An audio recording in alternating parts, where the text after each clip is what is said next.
মৌথং সবজির রান্নাতে শুকিয়ে গেলে জল ছিটিয়ে দেওয়া যায়। হ্যালো বন্ধুরা, সবাইকে স্বাগত জানাই আমার চ্যানেলে। আশা করি সবাই ভালো আছো, আমিও আছি ভালো। আজকে রান্নার রেসিপি মৌথং মিক্স সবজি দিয়ে রান্না করব। সবাই আমার পাশে থাকো, দেখতে থাকো, আমাকে সাপোর্ট করবেন। চলো শুরু করি। সবজিগুলি মিক্স করে রান্না করব মৌথং। সবজিগুলি কেটে দিচ্ছে আমার হাজবেন্ড। সবজি কেটে ধুয়ে নিলাম। এখন মৌথং সম্বার জন্য কি কি উপকরণ লাগবে কেটে ধুয়ে নিলাম। কড়াই বসিয়ে দিলাম। বাদামগুলি ভেজে নেব তেল ছাড়া। কিছুক্ষণ নাড়াচাড়া করে ভেজে নেব। বাদামগুলি ভাজা হয়ে গেছে, নামিয়ে নেব। কড়াই বসিয়ে দিয়ে গরম হয়ে তেল দিয়ে দিলাম। কিছুক্ষণ তেল গরম করে নেব।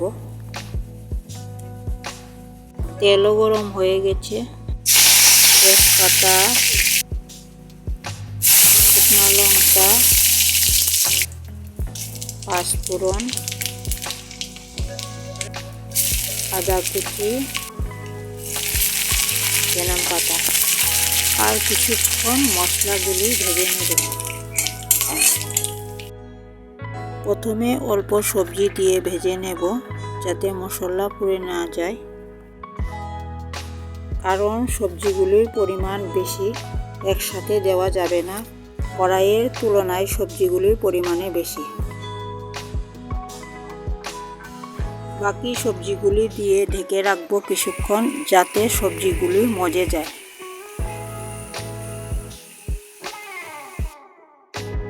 এখন ঢাকনা খুলে দেখি সবজিগুলি অনেকটা কমে গেছে।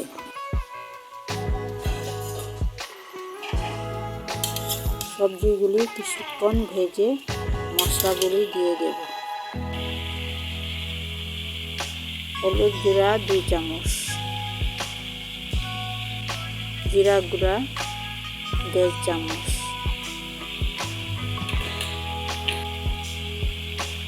গুঁড়া মরিচ 1 চামচ, লবণ 1 চামচ আর অল্প গদ্য।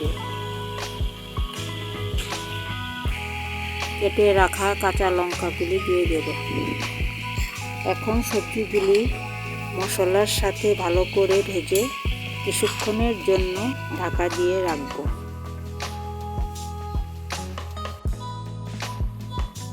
ঢেকে রাখা সবজিগুলি প্রায় সেদ্ধ হয়ে গেছে। খোসা ছাড়িয়ে ভেজে রাখা বাদামগুলি দিয়ে দেব। মৌথং রান্নাতে ঢেকে রাঁধতে হয়। জল ছাড়া ঢেকে রাখা ভাপ দিয়েই মৌথংটা রান্না করব। সবজির জলগুলি শুকিয়ে নেব বাছতে বাছতে। মৌথং রান্নাতে সবজিগুলি মাখা মাখা হবে। আবার ঢেকে রাখবো কিছুক্ষণের জন্য।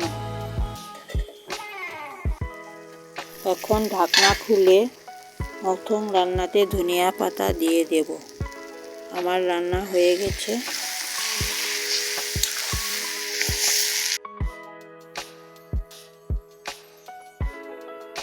ভাতগুলি বেড়ে দিলাম। আমার ছেলে ও হাজবেন্ড বসে গেছে খেতে, আমিও খেয়ে নেব। নিরামিষ মৌথং রান্না খেতে খুবই দারুণ, একবার ট্রাই করে দেখো, ভালো লাগবে।